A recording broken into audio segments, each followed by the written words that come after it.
After some very mysterious messages, which haven't been well received by the community, the Affinity software suite has been merged into a single software and became free.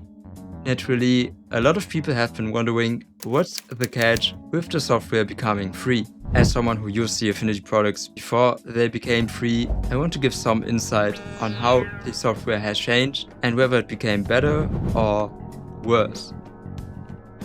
Overall, Affinity is still a really good suite, and being able to switch between raster and vector editing is fantastic.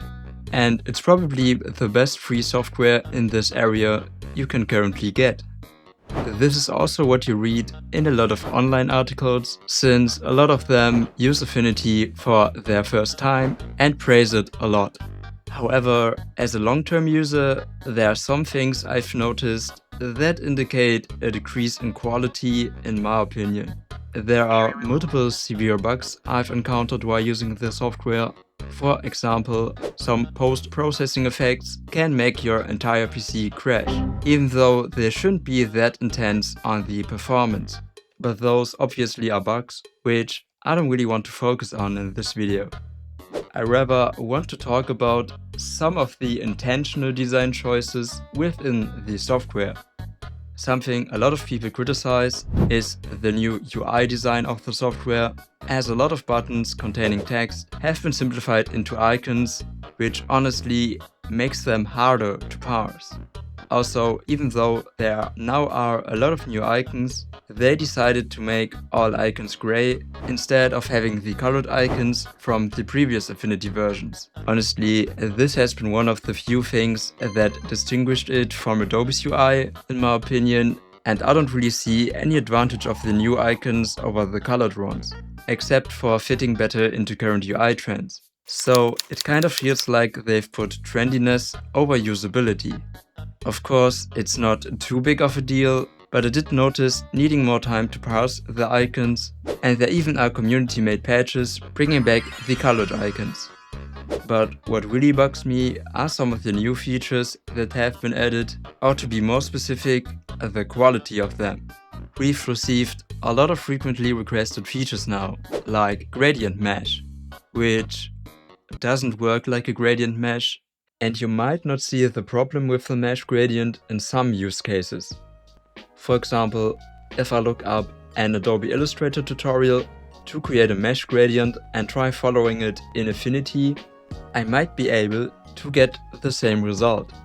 You might not instantly be aware of the problem here, so I also created a mesh gradient in Inkscape. Now if we added the vector reapplied the gradient mesh on, you can see that the gradient itself became part of the vector. And moving the individual nodes of the shape will also influence the gradient and create 3D looking effects. This is how a mesh gradient is supposed to work. But if we enter Affinity and added the vector shape we applied the gradient mesh on, you can see that it doesn't affect the gradient at all. Instead, it just works like the gradient is an image and uses the vector shape as a mask. So it isn't truly vector based, and technically not what the term gradient mesh refers to. And new features which use the wrong terminology seem to be a trend in the latest Affinity version. Like the depth of field effect has two modes. One of them is just an edge softness effect, and the other one is a tilt shift effect. Personally, I would expect a depth of field effect to either work like the existing lens blur effect of Affinity, or to apply blur based on the depth of the image. But maybe that's just me. And also the settings for them don't really make sense. One is the blur radius, which is a parameter I would expect to exist, but the remaining sliders control the clarity and the vibrance, which both aren't taking the mask of the blur into account. So you could easily achieve the very same output by just adding them using the existing clarity and vibrance effects.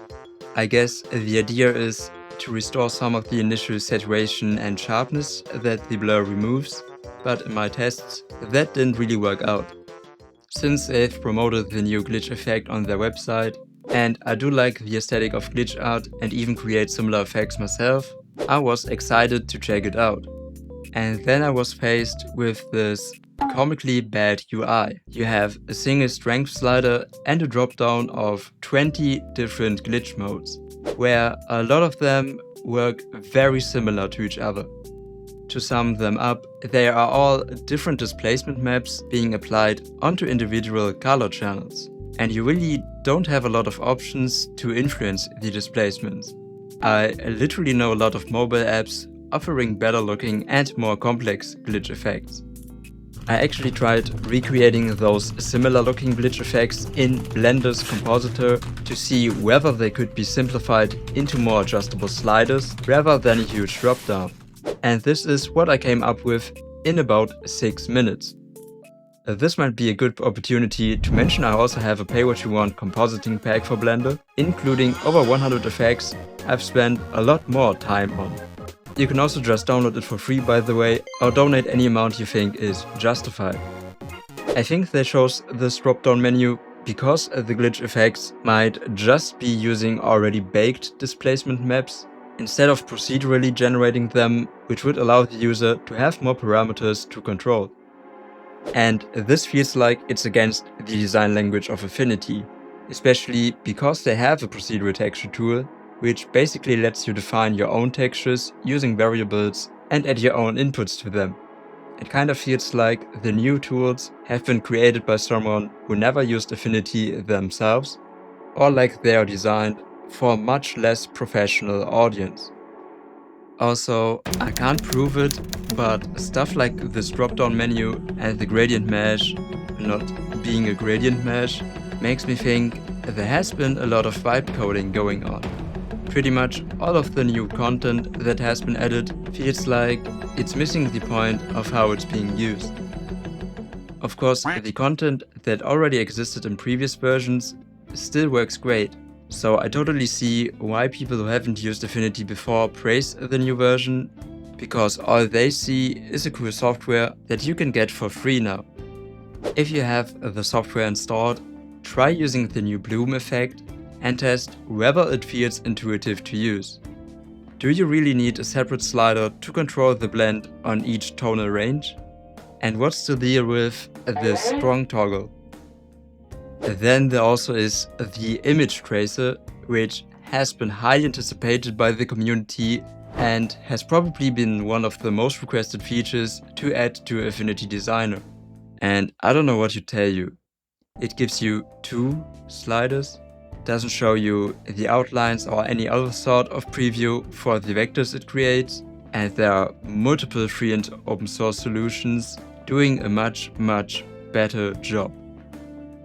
Except for the main new feature of merging the software with each other and the different UI presets, which I both can't really benefit from in my personal workflow, I'm really disappointed by the new features.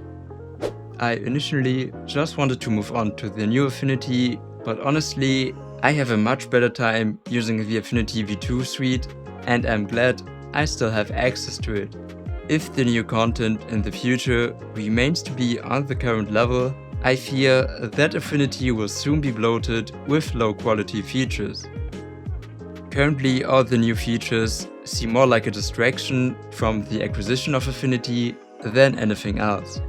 Except for the new cat tool, of course. About the new AI features, which require a Canva subscription, I genuinely don't care about them either way.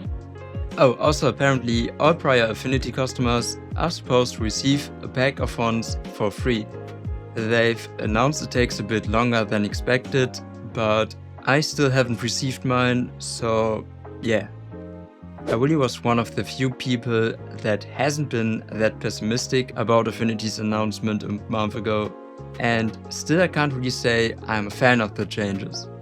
As a previously paying customer, it also doesn't change anything for me that it is free now, except that it maybe gains a higher market share that I could indirectly benefit from. Overall, I noticed I tend to open Affinity a lot less than before, and also feel less motivated about doing so. This also applies to the prior V2 version, as I know that it will become outdated sooner or later. Luckily, there are other promising alternatives like Graphite, which I've also made a video about in the past. And if you don't want to miss anything about that or other cool software, you should submarine to my channel. Bye!